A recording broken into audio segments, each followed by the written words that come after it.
Right, Kumar ఉన్నారు, మాట్లాడే ప్రయత్నం చేద్దాం. బ్రదర్ చెప్పండి, ఇప్పుడు ఒక పక్క 2.5 సంవత్సరాల నుంచి నిన్న మొన్నటి దాకా నోటిఫికేషన్ల కోసం కొట్లాడిండ్రు. మళ్ళీ ఇప్పుడు ఇంకో కొత్త జీవో తెచ్చి ఏజ్ని కొంత ఏజ్ రిలాక్సేషన్ వయో పరిమితిని కుదించే ప్రయత్నం చేసిండు. ఏం చెప్పాలనుకున్నారు ప్రభుత్వానికి? ఇప్పుడు వయోపరిధిని కుదించిర్రు, తగ్గించిర్రు. మరి ఆ తగ్గించిర్రు ఏదో మీకు సోయే ఉంటే, మీకు తెలివే ఉంటే, మీకు బుర్రే ఉంటే, మీకు నిజంగా ప్రజా శాసనసభలో మీ చట్టం చేస్తూ ఉన్నారంటే శాసనసభలో మీకు సోయే ఉంటే సిగ్గుందా మీకు అడుగుతున్నా. 2 సంవత్సరాలు 3 సంవత్సరాలు ఒక్క నోటిఫికేషన్ ఇవ్వలేదనా? నువ్వు ఏజ్ రియాస్ ఎట్లా తగ్గిస్తావునా? పాపం భారత రాజ్యాంగం ప్రకారం అందరికి ఉంటుంది.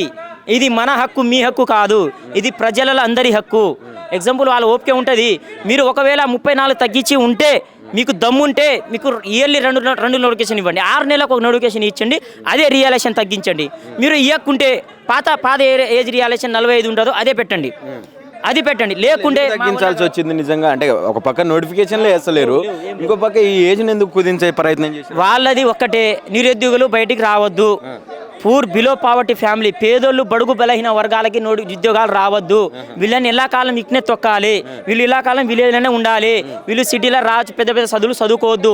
ఇంటిగ్రేటెడ్ నేషనల్ స్కూల్ అని పెట్టి స్థాపిస్తారు కదా ప్రతి మండలాల్లో, అక్కడ కూడా శూన్యం ఉంటుంది. అక్కడ స్థాపించాలంటే టీచర్లు ఉండాలి కదా. ఫస్ట్ టీచర్లు ఆడే రిక్రూట్మెంట్ ఎక్కడిది పెట్టండి, డిఎస్సి నోటిఫికేషన్లు ఎక్కడిది పెట్టండి. పక్కడబందిగా వీళ్ళతో కూడిన విద్య అందియండి. మీరు ఒక విద్యాశాఖ మంత్రి లేడు నా తెలంగాణ రాష్ట్రంలో, సిగ్గుండాలి మీ మంత్రులకి, మీ ఎమ్మెల్యేలకి. తెలంగాణ విద్యాశాఖ మంత్రి లేడు, మీకు విద్యను ఎక్కడ డెవలప్ చేస్తారన్నా? వాళ్ళకి ఇస్తే ఈ విద్యాశాఖని ఖరాబ్ చేస్తారని చెప్పి ముఖ్యమంత్రి దగ్గర పెట్టుకున్న ఆయనే చెప్పిండు స్వయంగా. వేరే వాళ్ళ కాంగ్రెస్ ప్రభుత్వం ఎక్కడ లేరా? మహానుభావులు ఎక్కడ లేరా? పెద్ద పెద్ద చదువుకున్న లేరా? మా నిరుద్యోగులు చాలా మంది పిహెచ్డి జ్ఞానం ఉంది, ఎగ్జామ్ పెట్టండి వాళ్ళకి. వాళ్ళ జ్ఞానంగా ఎవరైతే ఉన్నారో, విద్య మీద ఎవరైతే పరిపూర్ణంగా అవగాహన ఉంటుందో వాళ్ళని తీసుకురండి. పెద్ద పెద్ద ఆఫీసర్లు ఉన్నారు కదా, ఐఏఎస్ ఆఫీసర్లు ఉన్నారు కదా, వాళ్ళని ఇవ్వండి. కమిటీ వేసి వారి ఆధ్వర్యంలో ఇంటిగ్రేటెడ్ స్కూల్ పెట్టియండి. వాళ్ళకి ఎంతవరకు డెవలప్ విద్య అందుతుంది. ఈరోజు గవర్నమెంట్ ఎంప్లాయీ వాళ్ళు ఎవరు చదువు చెప్తున్నారన్న సక్రంగా? వాళ్ళ కమిటీ లేదు, సరకన భోజనమే అందలేదు వాళ్ళకి. ఇప్పటి వరకు చాలా నేజినెస్గా ఉన్నది. మీరు మాటలు చెప్పుకోవడం తప్ప కొట్టుకోవడం కాదన్నా. ఒక పని చేస్తే ఆ పని ఎంతవరకు సక్సెస్ అయింది, ఆ పని ఎంతవరకు నిలబడ్డది, ఎంతమంది స్టూడెంట్లు ఆర్థికంగా ముందర వచ్చిర్రు. ఈరోజు ప్రైవేట్ స్కూల్లో కార్పొరేట్ స్కూల్లోగానే ధీటుగా ఈరోజు మీరు ఏమన్నారు, ఢిల్లీ పబ్లిక్ స్కూల్ లాంటి కార్పొరేట్ స్కూల్లో ధీటుగా గవర్నమెంట్ స్కూల్ ఈరోజు నిలబడుతుంది అన్నారు. ఈరోజు 100% ఈరోజు 70% ప్రైవేట్ స్కూల్లో జాయిన్ చేపిస్తున్నా, 30% కూడా సక్రంగా లేరు గవర్నమెంట్ స్కూల్కి. మరి మీరు అన్నట్టు గవర్నమెంట్ స్కూల్ అంతా మీరు అంతా ఫెసిలిటీ మౌలిక వసతులు కల్పించి ఉంటే ఈరోజు గవర్నమెంట్ స్కూల్కి ఎందుకు చేరిపోయారన్నా, ప్రైవేట్ స్కూల్ ఎందుకు చేస్తారన్నా? వాళ్ళకు తెలంగాణ రాష్ట్రంలో చాలామంది పూర్ బిలో పావర్టీ ఫ్యామిలీలే. 60-70% ఫ్యామిలీ అగ్రికల్చర్ మీద ఆధారపడి ఉన్నారు. ఆర్థికంగా ఉన్న 10% పెద్ద పెద్ద కార్పొరేట్ స్కూల్లో చదివిస్తారు. పెద్ద పెద్ద కార్పొరేట్ స్కూళ్ళతో పాటు వీళ్ళను కూడా అన్ని పెట్టియండి. ఎక్కడైతే ఒకటే చదువే కాకుండా ఎక్స్ట్రా కల్చర్ స్కిల్స్ పెట్టియండి, వాళ్ళకు ఎక్స్ట్రా కల్చర్ మీద ఉపాధి కలిగేటట్టు చేయండి. అన్ని అనుకూలంగా ఒక్కటే వృత్తి కాకుండా వివిధ రకాల వృత్తుల మీద మళ్ళీచ్చేటట్టు పెట్టియాలి. ఆ విధంగా తీసుకోరండి. ఇవన్నీ పక్కన పెడితే ఇప్పుడు మీకు ఇంత అన్యాయం జరుగుతూ ఉన్నది తెలంగాణ రాష్ట్రంలో. కాంగ్రెస్ ప్రభుత్వాన్ని తెచ్చుకోవడానికి ప్రధాన భూమిక పోషించినటువంటి నిరుద్యోగులకు ఇంత అణచివేత, ఇంత అన్యాయం జరుగుతుంటే ఆ రోజు మీ ముందర ఉన్నటువంటి వ్యక్తులు ఈరోజు ఎందుకు మాట్లాడతలేరు? వాళ్ళని కాల్చే ప్రయత్నం ఏమైనా చేస్తున్నారా మీరు? ఈరోజు ఇప్పుడు బల్మూర్ వెంకట్ కావచ్చు, రియా సార్ కావచ్చు, ఇప్పుడు పెద్ద పెద్ద ఉస్మానియాలో చదువుకున్నారు వాళ్ళు, లీడర్లు పొలిటికల్ ఉన్నోళ్ళు ఎందుకు మాట్లాడతారేంటంటే వాళ్ళకి ఆ రోజు మేము అవసరం పడ్డాం, ఆ రోజు మాకు అవసరం పడ్డారు, ఆ రోజు వాళ్ళ కోసం మేము ఫైట్ చేసినాం, తెలంగాణ సాధించుకున్నాం. 2.5 సంవత్సరాలు అయింది, ఎట్లా పాత రిక్రూట్మెంట్ ఇచ్చినాం. మీకు ఎందుకే?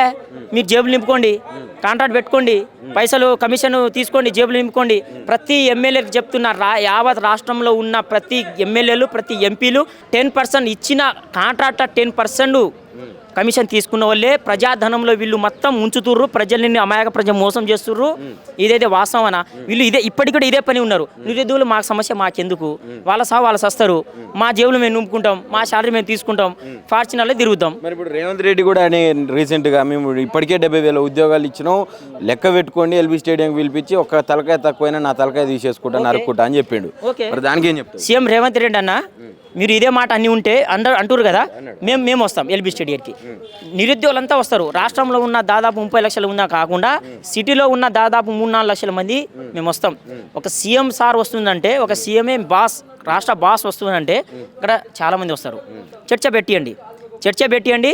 జెన్యూన్గా నిజంగా చదివే ప్రిపరేషన్ ఎవరైతే ఉన్నారో వాళ్ళతోటి చర్చ పెట్టియండి.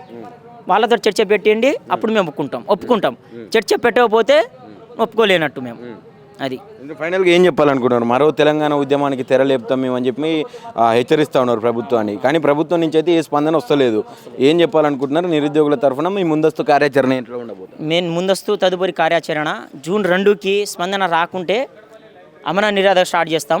దీంతో పాటు కాంగ్రెస్లో ఉన్న ప్రతి ఎంపీ, ప్రతి మంత్రులకి సీఎం రేవంత్ రెడ్డి గారు మీ ఇల్లు కూడా ముట్టడిచ్చే స్తోమత మాకుంటుంది. మీ పక్క బరాబర్ మీ ఇల్లు ముట్టడిస్తాం. మేము కొట్లాడి తెచ్చుకున్న తెలంగాణ మాకు కొట్లాడ తక్కువ కాదు. మేము మా శ్రమ మా కొట్లాడి తెచ్చుకుంటాం. ఇదే నోటిఫికేషన్ కొట్లాడి తెచ్చుకుంటాం. మీకు తగిన బుద్ధి మేము చెప్తాం.